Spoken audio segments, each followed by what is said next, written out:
Tony Esposito had a very interesting career.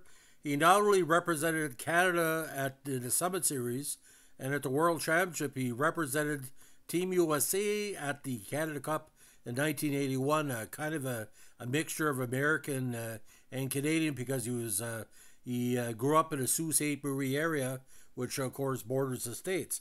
But how he ended up in the NHL is a very unique process. And were it not for a certain goalie called Ken Dryden, he probably would have won all those Stanley Cups in the 1970s with Montreal. Now, Tony Esposito, also known as Tony O, was born Sault Ste. Marie, April 23rd, 1943, was a Canadian-American pro ice hockey goalie who played 16 seasons in the NHL, 15 of those with the Hawks after one season with the Habs. He was one of the pioneers of the now popular butterfly style. The younger brother of Phil Esposito was center. Both brothers had notable careers that are enshrined in the Hockey Hall of Fame.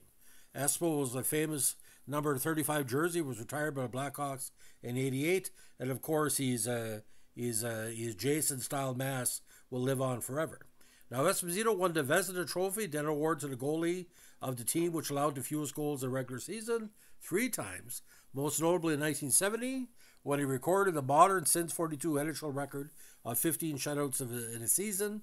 In his first campaign with Chicago after moving over from Montreal, who picked him up in the unprotected draft.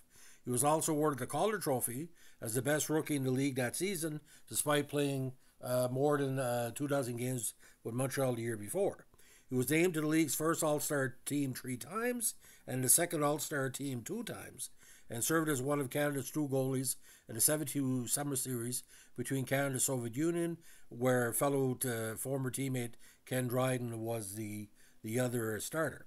In 2017, he was named one of the top 100 greatest NHL players in history. Now, when he grew up in Sault Ste. Marie with his brother Phil described why Tony would end up playing goalie as a child. Tony and I would play by ourselves, or we get 2 other guys to practice shooting. One guy would be the goalie, and the others would shoot, and the guy with the fewest goals would take over in goal.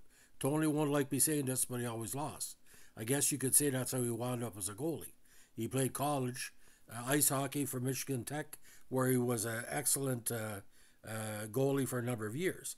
A 3-year hockey varsity letter winner, he was a 3-time first-team All-America selection. 5'11", 185, but again, a very, very dominant goalie. He was a driving force in helping Michigan Tech take the 65 NCAA title and was named a first-team NCAA All-Tournament Team Choice in '65. He was also a 3-time All-WCHA first-team selection. In 2021, he was named to the WCHA All-Decade Team for the 1960s. Now, when he turned pro in the Vancouver Canucks in the Western Hockey League in '68, he eventually played with the Houston Apollos in the CHL in '69, and at the time, Houston was an affiliate of Montreal. He first again played in the NHL for the Habs during the '69 campaign at the late age of 25. He was only the 3rd American college player ever selected by an NHL team. He made his NHL debut against the Oakland Seals, playing 26 minutes in relief of Rogie Vachon. His first NHL start was against the Bruins, then led by his brother Phil. The game ended in a 2-2 tie, in which Phil scored both goals for Boston, and Tony made 33 saves. Esposito played 13 regular season games due to Gump Worsley and Vachon being injured.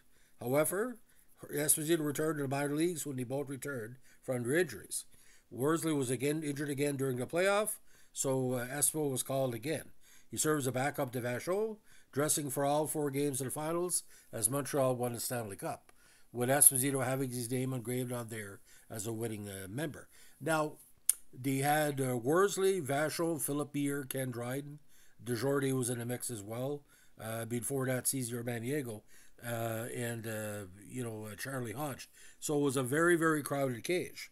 Now, as the Canes club was deep in goalies at the time with Worsley, Vachon, and again Dryden and other prospects in the system, Espo was left unprotected by the Habs in '69.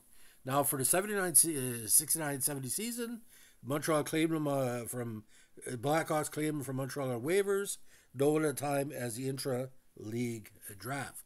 Again, the spectacular season, 15 shutouts, and a big part of Chicago having what they call a return to success that year. Now, Montreal in 69, 5-4-4. Again, he dressed for 4 games in the playoffs. 69 with Houston Apollos, 10-7-2.